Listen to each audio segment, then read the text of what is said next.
Muchas gracias por la intro. A mí me gustaría iniciar conociéndolos un poco, ¿verdad? A ver si me pueden apoyar levantando la mano los que estudian marketing y administración.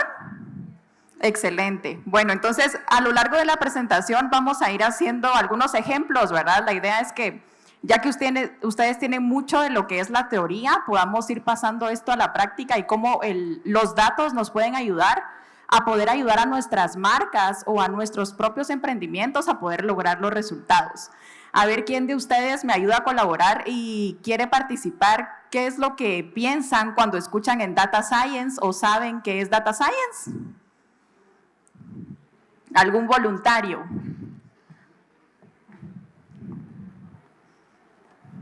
Un valiente por acá. O a ver si participamos, levantando la mano los que ya sabemos qué es Data Science o aplicamos análisis de datos o lo estudiamos. ¿Nadie? Ok, bueno, entonces les voy a ir dando una intro acerca de qué es y a lo mejor con esto ustedes pueden irse familiarizando acerca de que ya lo hacen, ¿verdad? Y que lo ponen en práctica, porque seguramente es parte de lo que han estudiado, ¿verdad? Entonces, dentro del Grupo Prensa Libre nosotros tenemos la unidad de Data Lab que tiene 3 distintas aristas. Hoy nos vamos a enfocar en GU, que es una tecnología que se dedica a hacer Data Science al servicio de los negocios. Entonces, es una plataforma que es full mercadológica, pero tras bambalinas, todo lo que ocurre a través de GU es análisis de datos. Hemos creado algunas revistas que son las que vamos a ir dando en algunas de las dinámicas más adelante, que básicamente nos muestran cómo se ve el consumidor guatemalteco hoy a la fecha con datos actualizados de 2024, que son un muy buen recurso para poder saber cómo emprender o tenerlo como guía para nuestro campo profesional. Entonces, aprendamos un poco acerca de lo que es el Data Science. Vamos a ejemplificarlo como si fuese una receta, ¿verdad? Cómo nosotros vamos a armar nuestra pizza. Lo primero que necesitamos son nuestros ingredientes. Entonces, para poder armar nuestra pizza tenemos nuestros datos crudos. Sabemos que necesitamos tomate, cebolla, si nos gustan las aceitunas o carne, ¿verdad? Si quisiéramos complementarla con esa información, pues nuestros datos crudos son justo esos ingredientes. Entonces, ¿dónde nosotros podemos encontrar esos datos crudos? Los podemos encontrar en las personas. Por ejemplo, yo inicié la conferencia preguntando qué estudiaban cada uno de ustedes. Eso se convierte en un dato, ¿verdad? Porque yo sé que 50-50, porque estaba bastante equitativo, conforman parte de esas 2 específicas carreras. Entonces, me ayuda a adaptar mi speech porque no me voy a enfocar solamente en marketing, sino en cómo esto puede ayudar a poder tener un manejo de inventarios o en el tema administrativo, cómo esta data puede convertirse en alto valor de negocios. La segunda parte es la preparación. Entonces, nosotros necesitamos la limpieza de la información, necesitamos lavar nuestros vegetales y lo mismo pasa en la data. Cuando nosotros tenemos un campo muy grande, como decir, mi producto es de consumo masivo y va para todo el país, luego se va segmentando por distintos targets específicos. Entonces, por ejemplo, tenemos una marca de concentrado para perros, por ejemplo. Entonces, algunos perritos son alérgicos al pollo, ¿verdad? Entonces, tienen que buscar algunas otras alternativas. Entonces, partimos de un consumo masivo, que es que los perros necesitan y consumen concentrado, segmentando por cada una de las necesidades, que pueden ser alergias a alimentos, pueden ser también la comida húmeda o que tienen piel sensible, por ejemplo. Entonces, vamos de lo macro a lo micro. Luego, armamos la pizza. Entonces, en el análisis de datos nosotros empezamos a colocar todos los ingredientes y para poder tener un perfilamiento de audiencias lo suficientemente bueno, no deberíamos de enfocarnos únicamente en conocer su participación por género, los rangos de edad o qué redes sociales utiliza, sino que necesitamos todas las distintas aristas que nos van a permitir conocer a nuestra audiencia de una manera más específica. Mucho de lo que pasa con la inteligencia y la tecnología de datos es que nos dan la posibilidad de poder llegar al usuario final de manera muy acertada. Ya vamos a ver un ejemplo de cómo funciona en la acción y que no necesariamente es caro, ¿verdad? Entonces, es una de las alternativas que nosotros utilizamos mucho en nuestro día a día para ayudar a nuestros clientes, que son tanto en marketing como en seguimiento a procesos industriales, ¿verdad? O sea, esta información no es exclusivamente para la generación de una estrategia de marca. Entonces, vamos a ir viendo eso a lo largo de nuestra presentación. Luego vamos a hornear. Aquí es donde entran los modelos de datos. Cuando nosotros tenemos todas estas mantas de información, podemos empezar a crear algoritmos o podemos empezar a crear procesos estandarizados que nos van a permitir ser más ágiles, porque crear las mantas de datos es un trabajo bastante complejo, ¿verdad? Entonces, lo que nosotros hacemos ya en la práctica, porque la audiencia guatemalteca va cambiando, pero puede ser un cambio anual, ¿verdad? Por lo contrario, se mantiene bastante estable a lo largo del tiempo y podemos ir ajustando otros campos como niveles socioeconómicos, los rasgos de la personalidad. Uno de los datos que más se utilizan actualmente para poder segmentar personalidad, nosotros ahora con la data podemos decir si una audiencia es franca, falsa, si son susceptibles a un rebranding, por ejemplo, o al momento que se haga un rebranding estamos susceptibles a que no reconozcan el empaque y no lo compren más, por ejemplo. Entonces, ese tipo de información la podemos devolver con nuestros hábitos de consumo en Internet. Tanto lo que publicamos en nuestras redes sociales como aquello que consumimos y no compartimos con nuestra audiencia.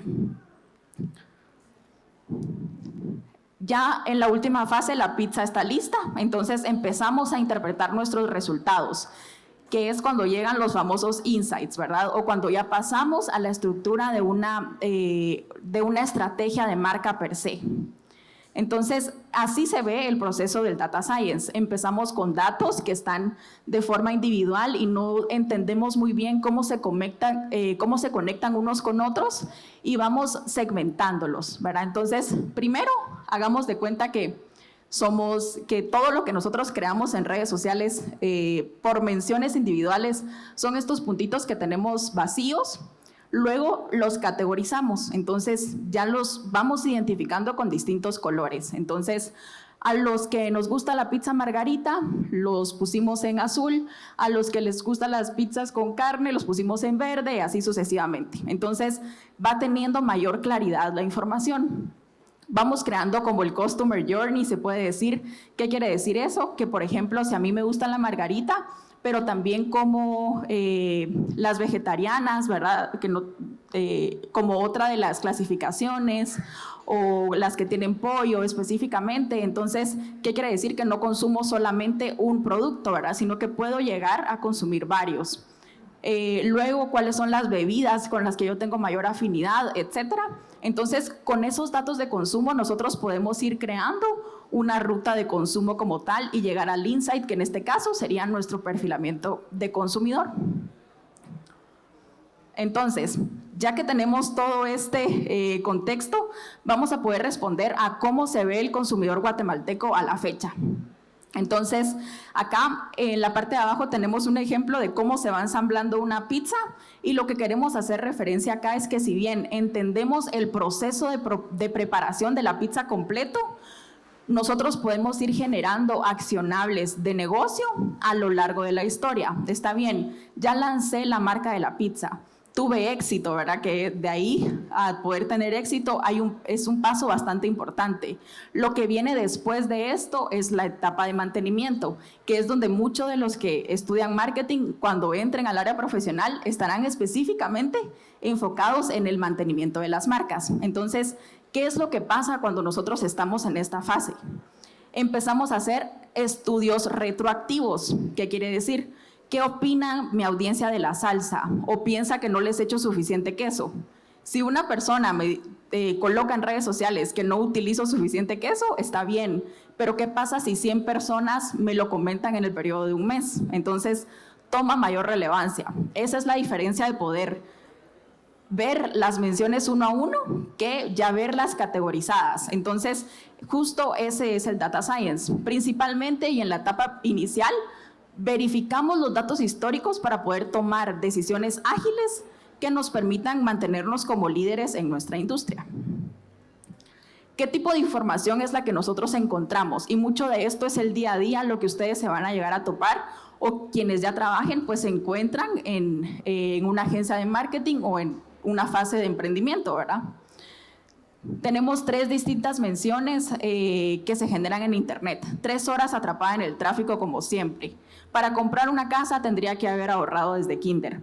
Todas estas menciones son contenidos con los que nosotros creamos en redes sociales o con el cual nos sentimos afines, ¿verdad? Entonces podemos dar alguna reacción, por ejemplo, o nos metemos a ver el perfil para poder conocer este tipo de contenidos porque nos gusta y por consiguiente el algoritmo nos los muestra con mayor frecuencia. Entonces, estos datos nosotros los conocemos como social listening y se genera mediante estructuras de lenguaje booleano, que se escucha más sofisticado de lo que realmente es, ¿verdad? Es poder crear un listado de palabras clave que puede ser, por ejemplo, café. Entonces, voy a buscar todas las menciones que hagan referencia a café en Guatemala, en Ciudad de Guatemala o en Misco específicamente, o aquellos que reaccionan a contenidos de café, porque pueda que yo sea la que ponga en redes sociales, tengo ganas de un capuchino, o puede ser que yo consuma contenido en Internet de cómo hacen el capuchino porque lo considero satisfactorio,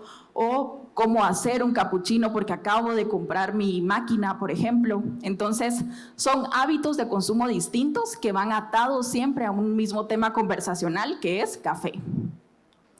Entonces, los conocemos como datos de social listening. Luego añadimos caritas, ¿verdad? Las caritas son sentimientos o son emociones.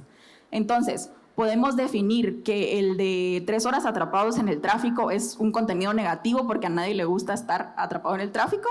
Y si el sentimiento positivo, negativo, neutral no es suficiente, podemos asignar una siguiente categorización que son las emociones. Si se sienten felices, nerviosos, sorprendidos, etc. Entonces, yo ya sé qué habla mi audiencia o qué consume y ya sé cómo se siente respecto a una temática.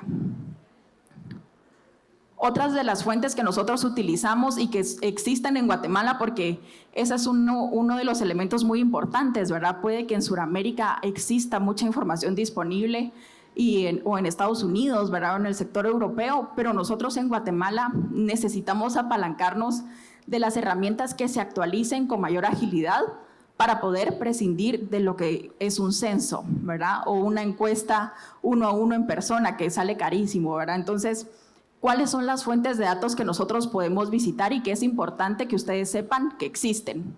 Tenemos SAT y tenemos Mineduc.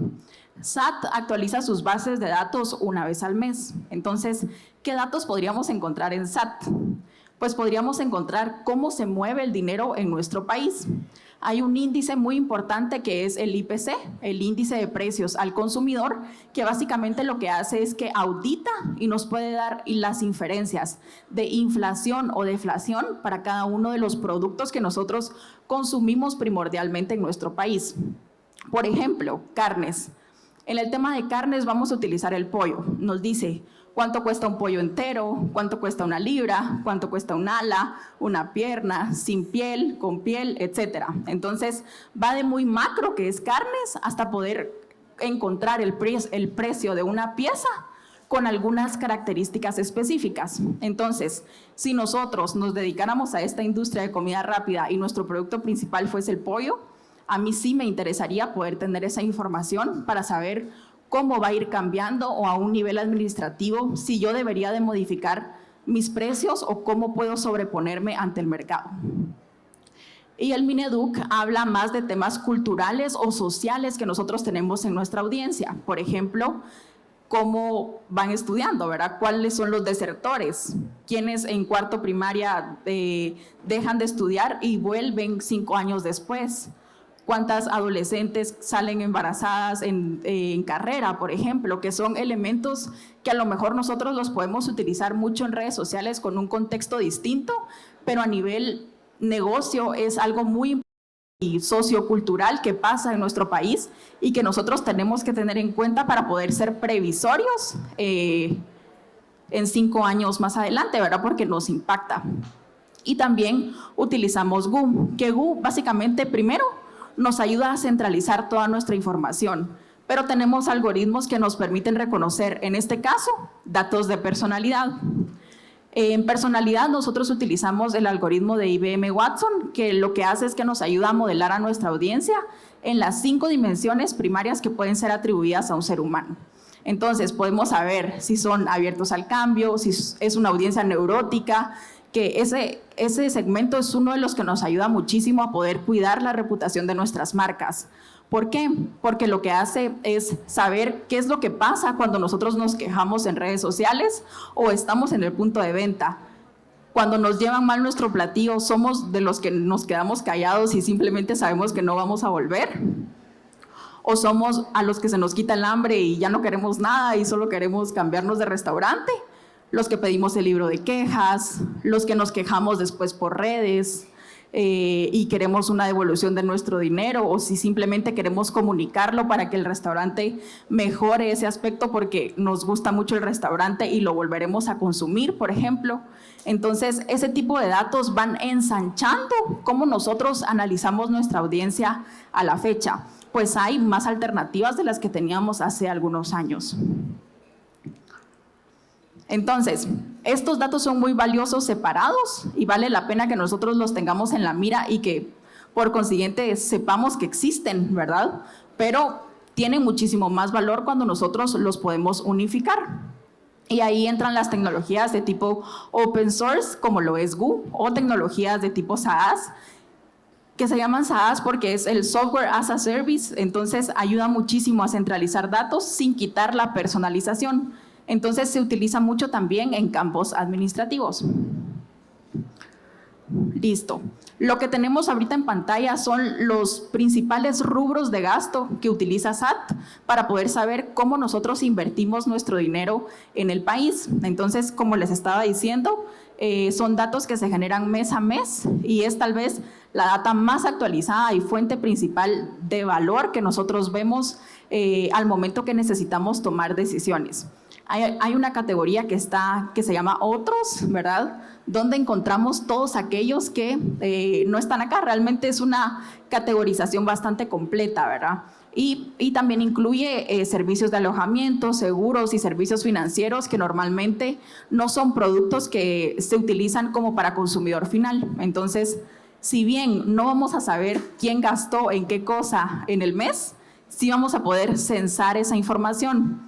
¿Cómo? Vamos a poder obtener participación por género, por rangos de edad, niveles socioeconómicos ya mediante algoritmo, pero la base de datos per se nos da los gastos por cada región del país. Entonces, ahí es donde entra muchísimo el criterio del estratega. Por ejemplo, un ventilador. Un ventilador no es igual de valioso en Cobán como lo es en Escuintla. Eso no quiere decir que el ventilador yo no tenga oportunidad de negocio en Cobán, ¿verdad? Sino que son nichos de audiencia diferentes. Y ahí es donde empieza el tema de la personalización. No voy a invertir lo mismo en posicionar ese producto en Escuintla que en Cobán, porque las necesidades de mi audiencia, si bien son las mismas, porque es un producto para consumo masivo, las necesidades son distintas y puede ser que en Cobán prioricen otro tipo de productos o de servicios básicos. Otra de las cosas que también hace mucho la tecnología es que nos facilita muchísimo el poder entender, porque es increíble reconocer que el Internet llega muchísimo más lejos que lo que llega al agua potable, ¿verdad? Entonces, esos son elementos socioculturales que nosotros necesitamos conocer más si trabajamos para marcas de consumo masivo.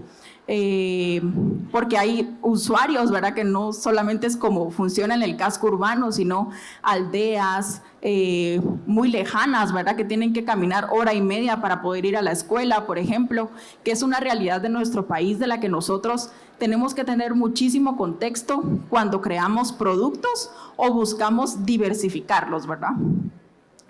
Bueno, entonces tenemos acá los índices de precio al consumidor. Y así se ve. Lo que nosotros hicimos acá fue crear una variable bastante sencilla porque la inflación o deflación se mide de 1 a 100. Entonces, si se pasa de 100, eso quiere decir que estamos pagando más este mes de lo que pagábamos el mes pasado. y si está por debajo es porque pagamos menos de lo que pagábamos el mes pasado. Entonces, con esta variabilidad, si nosotros tuviésemos los números enteros, sería muy difícil ver estos cambios decimales, ¿verdad? O unitarios muy chiquitos. Entonces, hicimos la variabilidad, que es lo que ya se conoce como data vis y se utiliza mucho en marketing para poder enseñarle al consumidor, a nuestro cliente final, por qué estamos tomando las decisiones que tomamos. Evitar los sesgos, que no es lo que yo pienso o que mi creativo considera oportuno, sino es lo que la data nos sugiere como la ruta ideal. Entonces, si bien tenemos los principales rubros de gasto, hay uno que sobresale en comparativa, ¿verdad? Que es el segmento de transporte. Eso quiere decir que en el primer semestre, y actualmente nosotros estamos pagando más por transporte de lo que pagábamos el año pasado. Entonces, acá es donde nosotros ya entramos en un ejemplo puntual, porque la idea es que sí, muy bien la teoría, ¿verdad? Pero ¿cómo se pasa esto ya a la acción? Entonces, tenemos los segmentos conversacionales, donde entendemos que se habla de tráfico, de inseguridad, el control de tiempos y temas de cobertura. Esta gráfica nosotros la generamos a través de social listening, tanto de menciones que se generan en Internet como de los consumos a ciertos contenidos. Por ejemplo, la semana pasada hubo un día que hubo muchísimo y excesivo tráfico que hasta salió en prensa, ¿verdad? Entonces, ese tipo de comentarios para poder entender la causalidad o qué está pasando, nosotros podemos visitarlo y eso también entra dentro de la estadística, porque existen esos dos nichos de audiencia específicos en nuestro país. Entonces, en el tema de transporte, lo que hace que nosotros paguemos más o gastemos más en esta categoría que el año pasado, lo principal es el tráfico. Entonces, esto le repercute a muchísimas marcas y no solamente a aquellos que venden vehículos, ¿verdad? Le concierne a marcas como tal, a quienes venden combustible, a quienes usan aplicaciones alternativas para transporte porque o no tienen un vehículo propio o consideran el precio del parqueo y mediante su cuenta consideran que es mejor utilizar Uber, por ejemplo, o Uber Moto. Entonces, así es como una temática de transporte o de movilidad impacta distintas aristas y hace que en nuestro negocio nosotros necesitemos información de distintas industrias para poder posicionar nuestra marca. Luego pasamos a los datos cualitativos, porque las menciones es muy fácil de contabilizarlas, ¿verdad? ¿Existe o no existe? Si existe, suma 1 y si no existe, pues no existe, ¿verdad? Ahora, ¿qué pasa con los datos cualitativos o datos comportamentales? Nosotros tenemos acá algunas de las duplas de métricas que genera la segmentación de la personalidad de las que les conversé hace un momento, ¿verdad? Entonces, si sabemos que es una audiencia neurótica, tendrá 6 a 7 duplas de métricas que nosotros vamos a poder comparar. ¿Qué quiere decir? Que cada una de nuestras burbujas moradas nos va a mostrar dónde está nuestra audiencia o nuestras distintas audiencias, como lo tenemos en la última dupla que dice franco o falso. Entonces, tenemos un rango de 10 puntos y nos muestra que nuestra audiencia, o al menos la audiencia tradicional en Guatemala, se encuentra en un segmento mixto. Está en el área 4, en 6 y 7. Y nuestros segmentos, nuestros 3 distintos perfilamientos de audiencia, algunos son más francos, algunos son neutrales y algunos son más falsos. Entonces, ¿cómo se extrapola esto a un tema accionable? Cuando la audiencia se considera falsa, esto viene con un catálogo, ¿verdad?, que nos muestra qué hace que nosotros consideremos que una audiencia es falsa, podemos utilizar muchísimo más la temática aspiracional. Entonces, en el segmento de transportes, por ejemplo, si se mueven en transporte público, pueden aspirar a tener una moto. Si ya tienen la moto, pueden aspirar a tener un vehículo. Si tienen un vehículo sedán, pueden aspirar a tener un pick-up, por ejemplo. Entonces, ese tipo de contextos en una audiencia falsa es muchísimo más útil que en una audiencia franca. ¿Qué es lo que pasa en la audiencia franca? Nosotros podemos posicionar temáticas como economía, son vehículos que se utilizan principalmente para el trabajo o para poder generar negocio, ¿verdad? Entonces, son los mismos productos con 2 speech diferentes, uno más aspiracional y otro más técnico. Entonces, estas son como algunas de las duplas que nos permiten conocer a nuestras audiencias de manera mucho más específica. Con datos cualitativos, ¿qué tipo de datos podemos generar nosotros ya con toda esa información conglomerada sin necesidad de ir a entrevistar uno a uno, ¿verdad? Lo que pasa con las entrevistas presenciales es que las preguntas a veces son muy dirigidas, entonces pueden crear sesgos, ¿verdad? Porque las preguntas te preguntan, te dicen, ¿tú escogerías un vehículo tipo sedán o un pick-up? Pero no toma en cuenta la capacidad adquisitiva que yo tengo y te da solamente dos opciones. ¿Cuál prefieres de estas? ¿Qué pasa si yo quiero una moto? ¿Verdad? Entonces, esta es la diferencia de poder hacer una encuesta física a poder analizarnos de los datos que la audiencia de manera auténtica y orgánica genera en Internet. ¿Qué es lo que nosotros pudimos generar a través de esto? En el segmento de transporte se enfocan en precio accesible, buscan cuotas a diferencia del contado, de pago contado, prefieren una marca reconocida que una marca genérica, buscan soluciones de transporte usado, prefieren transporte propio al transporte público, prefieren no tener seguro porque lo consideran un gasto, ¿verdad? Entonces, si yo fuese una aseguradora, sé que acá tengo un reto, ¿verdad? Entonces, ¿cómo puedo comunicar que realmente el seguro no es un gasto, ¿verdad? Entonces, desde acá nosotros podemos ir partiendo de otro tipo de datos que no tendríamos con un perfilamiento demográfico tradicional. Si lo que necesitamos es la reparación del transporte o el diseño funcional y podemos responder preguntas muy humanas, ¿verdad? Por ejemplo, si tu presupuesto no es suficiente para un vehículo de marca, ¿comprarías una marca genérica para solventar la necesidad? Y dice que no, que prefiere asumir una deuda. Entonces, esta información es importante para yo marca genérica, para yo banco, porque brindo préstamos para vehículos, para marcas tradicionales o para soluciones como alternativas de movilidad, como lo puede ser un Uber. Lo que tenemos acá en pantalla son los arquetipos de Jung. Básicamente, todos los productos que nosotros podemos encontrar a nivel digital nos van a permitir segmentar desde lo micro, que puede ser huella, espiritualidad, estructura, etcétera, y se va haciendo muchísimo más grande a través de que va asumiendo distintas características. Cada uno de nosotros puede existir en distintos arquetipos, ¿verdad? Y lo que esto nos va a permitir es poder reconocer cómo llegar hacia el usuario, manteniendo la costo-eficiencia y siendo bastante estratégico. Este es un conglomerado, igual al finalizar la presentación tenemos un QR que básicamente es la revista completa donde se habla de todos los rubros de gasto como tal y podemos reconocerlo a través de las principales regiones del país, que yo creo que son 7 más o menos. Sí, son 7. Entonces, en el área metropolitana nos da las principales 3 categorías porque son 13 rubros de gasto los que tenemos y nos permite reconocer en lo que sí están dispuestos a gastar en el área metropolitana. Refrigeradoras y refrigeradores de temperatura dual, jabón para ropa, hornos pequeños, a diferencia de Petén, donde buscan ventiladores, hornos pequeños, herramientas no motorizadas. Eso en el segmento de mobiliario, equipo y mantenimiento del hogar. Entonces, este es un muy buen punto de partida cuando nosotros tenemos ya un producto o productos afines y necesitamos tener un punto de partida, ¿verdad? ¿Dónde puedo enviar mayor presupuesto publicitario? Y cómo puedo priorizar por región del país. Entonces, esta es una de las herramientas que nos puede ayudar a tomar esas decisiones. Acá está el QR para que puedan descargar la revista.